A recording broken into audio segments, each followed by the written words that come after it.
Was this man from a different dimension or an alternate universe? So, in July of 1954, this guy lands in Japan and he gets off the airplane and hands over his passport. And it seems like a normal passport. He looks like a normal guy. He's Caucasian in a business suit, except they notice something weird on his passport. It says he's from a country called Taured, which doesn't exist. There's never been a country on earth ever called Taured. And when they confront him with this, he's like, what are you talking about? Of course this country exists. It's been a country for just shy of 1,000 years. They give him a map. He points to the map in between like France and Spain. And he's like, it's here. And they're like, no, that's not this Taured country. Why are you here? He's like, I'm here on business. I come to Japan all the time. Like, so look at my passport. And they can see that there are multiple countries that have stamped this passport that seem authentic enough. But when they call this company, they're like, who? We don't know who this guy is. So they kind of detain him in a hotel room overnight. And it's pretty high up in this hotel, right? There's no balcony. And they have 2 police officers guarding the door outside. But when they go to talk to him the next day, he's gone. Everything is gone. His briefcase, his documentation. The officers didn't see him leave, and he clearly didn't jump out the window.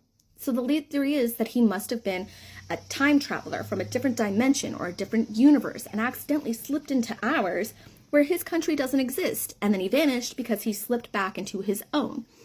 Or at least that's the way the urban legend goes. But here's the thing. This is kind of based off of a true story.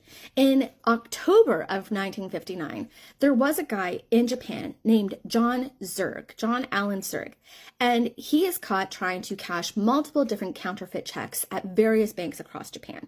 He had moved there recently with his wife, who was from Korea. She eventually gets deported back. And when they arrest him, they look at his passport, which does say he's from this country, Taured, and they're like, what? And he's like, yeah, there's like 2 million people who live there. It's just south of the Sahara. And they're like, no. This is a trick that apparently is commonly used by like people who are selling counterfeit shit or fraudsters. Like, they know this guy isn't on the level. And he's like, I work for the CIA. I've worked for the FBI.